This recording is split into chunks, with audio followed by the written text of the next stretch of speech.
ایک بدماش نے کہا تھا، یہ ان کا مفکر ہی ہے ایک، اس نے کہا تھا مسلمانوں سے 4 چیزیں مٹا دو تو مسلمانوں کا وجود ختم ہو جائے گا۔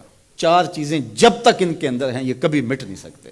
وہ 4 چیزیں کون سی ہیں؟ اس نے کہا ایک قرآن، دوسرا حج، تیسرا جہاد، اور چوتھا حضور علیہ السلام سے عشق۔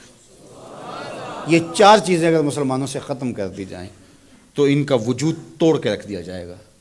یہ بکھر بھی جاتے ہیں، یہ 4 چیزیں ان کو پھر کھڑا کر دیتی۔ تو قرآن مجید غیر متبدل ایک پیغام حق ہے اور اس کی زیر زبر بھی نہیں بدل سکتی۔ یہاں چچینیا میں اور ان ریاستوں کے اندر جب قرآن مجید چھین لیا گیا اور مدارس بند کر دیے گئے، مسجدوں کو تالا لگا دیا گیا، اور جو سبزی بھی بیچتے تھے وہ سبزی بھی دیتے تھے، قرآن کی آیتیں بھی سکھاتے تھے۔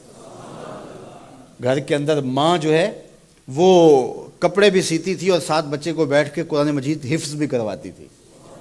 تو قرآن مجید ختم نہیں ہونے والا، اور اللہ نے آج بھی، یہ امت کے عروج کا زمانہ نہیں ہے، یہ امت کے زوال کا دور ہے۔ ہر گلی میں، ہر بستی میں، ہر محلے میں حافظ قرآن ہے۔ یہ امت کے زوال کے زمانے کی کہانی ہے، اور جب امت عروج پہ ہوگی پھر کیا عالم ہوتا ہوگا۔ قرآن اس امت کی زندگی ہے، اس امت کی حیات ہے۔ لادینی قوتیں یہ سمجھتی ہیں کہ قرآن کو ان سے چھین لیا جائے۔ میں کہتا ہوں تم میں جرأت ہے تو قرآن کے چیلنج کو قبول کرو۔ قرآن نے کہا ان کنتم فی ریب مما نزلنا علی عبدنا فاتوا بسورۃ من مثلہ۔ قرآن کی مثل ایک کی صورت لا کے دکھاؤ۔ کھربوں ڈالر تم نے خرچ کیے نا، تم نے جگہ جگہ غدار خریدے ہوئے ہیں اور ان غداروں کو تم کروڑوں پیسے دیتے ہو، تو تم اتنے پیسے کیوں لگاتے ہو؟ پیدائشی عیسائی اور یہودی عرب ہیں، عربیوں نسل ہیں مختلف بلاد عرب میں، ان کو جمع کرو، اور وہ بڑے بڑے شاعر اور ادیب بھی ہیں، ان کو بلاؤ جا کے، ان کو کہو کہ یہ 3 آیتوں کی ایک صورت لکھنی ہے، ہم تمہیں اتنے کروڑ ڈالر دیں گے۔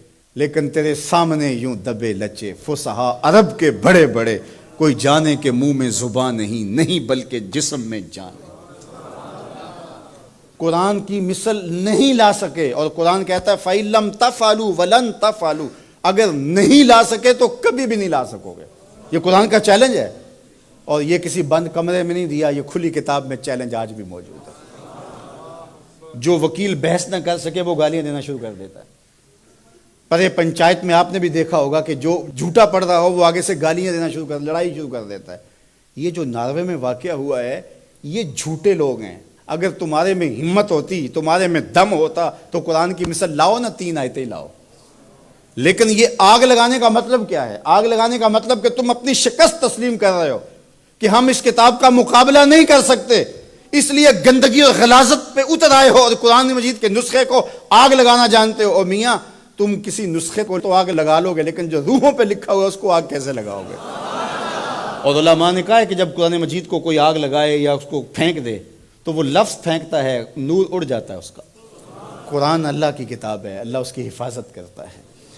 تو یہ بات ذہن میں رکھیے، یہ شکست خوردہ ذہن کی علامت ہے کہ یہ جو کچھ کیا گیا ہے، یہ بالکل نکھٹو قسم کے، یہ ہارے ہوئے شکست خوردہ لوگوں کا مزاج ہے کہ وہ کتاب کو آگ لگا رہے ہیں۔ میاں یہ کیا بات ہوئی؟ دنیا کی کسی بھی تہذیب میں ایسا ہوا ہے؟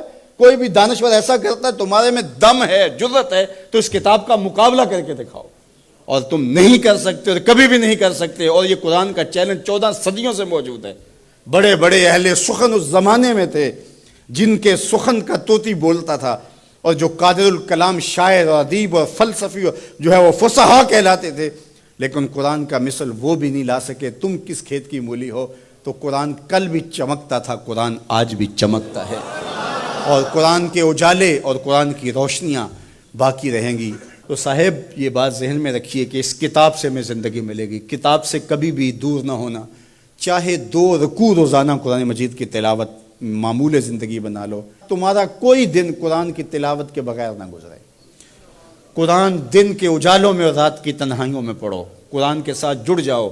یہ کتاب زندہ ہے، بلکہ اقبال نے تو کیا خوب بات کہی کہ فاش گوئیں مانچ در دل مزمرست، این کتاب نیز چیزیں دیگر است۔ اقبال کہتا ہے میں کھل کے نہ کہہ دوں جو میرے سینے میں چھپا ہے، یہ کتاب نہیں، یہ کوئی اور ہی شے ہے۔